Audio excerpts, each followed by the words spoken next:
காலைதோறும் கர்த்தருடைய வார்த்தை கேட்க வந்த உங்களை ஆண்டவராக இயேசு கிறிஸ்துவின் இனிய இன்ப நாமத்தினாலே வாழ்த்தி வரவேற்கின்றேன்.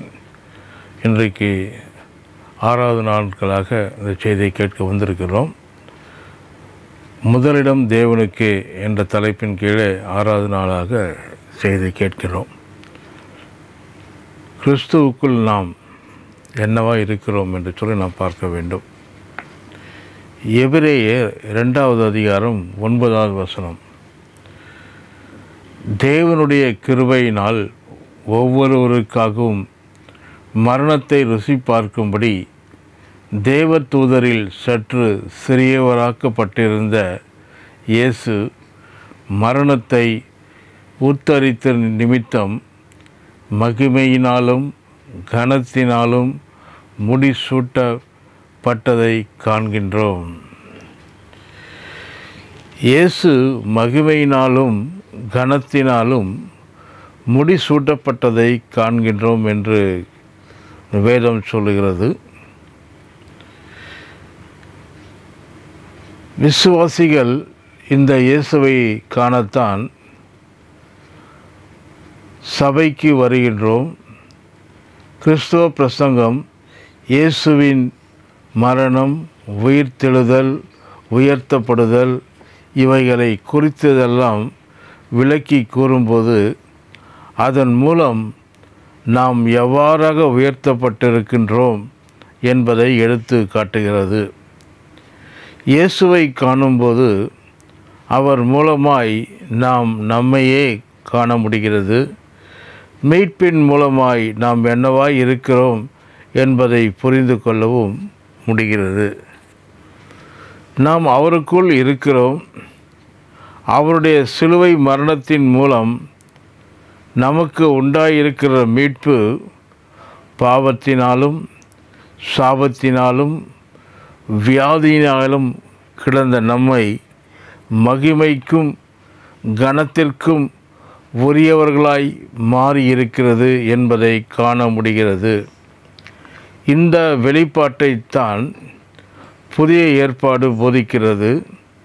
இன்றைக்கு சபைக்கு வருகின்ற விசுவாசிகள் இந்த வெளிப்பாட்டை பெற்றுதான் வருகிறார்கள். நாம் இயேசுவை காண வருகிறோம். இயேசுவை நாம் காண வேண்டிய விதத்தில் காணுவது அவசியம். அவருடைய சிலுவை மரணத்தையும் அவர் மூலமாக உண்டான விளைவுகளையும் நாம் காண வேண்டும். அப்படி காணும்பொழுது நாம் யார், நமக்கு என்ன அதிகாரம் கொடுக்கப்பட்டிருக்கிறது, நம்மால் என்ன செய்ய முடியும் என்பதை நாம் கண்டு கொள்ள முடியும். கிறிஸ்துவ பிரசங்கம் இவைகளை குறித்ததாய் இருக்கிறது.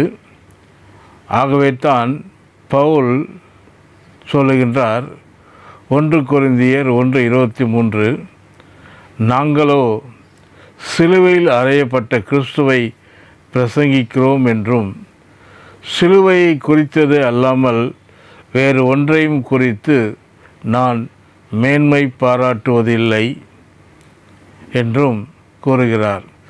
சிலுவை குறித்து மேன்மை பாராட்டுவதற்கு என்ன இருக்கிறது என்பது அநேக விசுவாசிகளுக்கும் புரியாத புதிராக இருக்கிறது.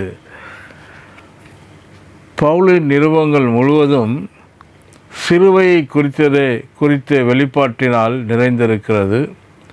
வெறும் சிலுவையில் மரித்தார் என்றும் உயிர்த்தார் என்றும் தான் அநேகர் அறிந்து வைத்திருக்கிறார்களே ஒழிய, ஏன் மரித்தார், ஏன் உயிரோடு எழுப்பப்பட்டார், ஏன் எல்லாவற்றிற்கும் மேலாக உயர்த்தப்பட்டார், ஏன் பிதாவின் வலது பாரிசத்தில் உட்கார வைக்கப்பட்டார், ஏன் மகிமையினாலும் கனத்தினாலும் முடிசூடப்பட்டார், ஏன் எல்லாம் அவருடைய பாதத்திற்கு கீழே படுத்தப்பட்டது என்கின்ற காரியங்களை அநேகர் அறிந்து கொள்ள முயற்சி எடுப்பதே கிடையாது.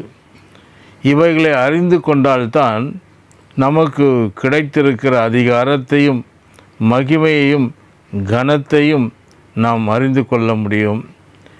அவருக்கு நடந்தவைகள் எல்லாம் நமக்கு நடந்தவைகள் என்பதை விளங்கி கொள்ளாவிட்டால் அதில் நமக்கு எந்த பிரயோஜனமும் கிடையாது. இல்லை என்றால் இவைகள் எல்லாம் ஏதோ அவருக்கு பிரயோஜனத்தை கொண்டு வர நடந்தது என்பது போலாகிவிடும். ஆக இதற்கு தொடர்ச்சியாக நாளை தினத்திலே அவர் என்ன செய்தார் நமக்காக என்பதை குறித்து நாளை தினத்திலே நாம் பார்ப்போம். கர்த்தர் தாமே ஆசீர்வதிப்பாராக. ஆமேன்.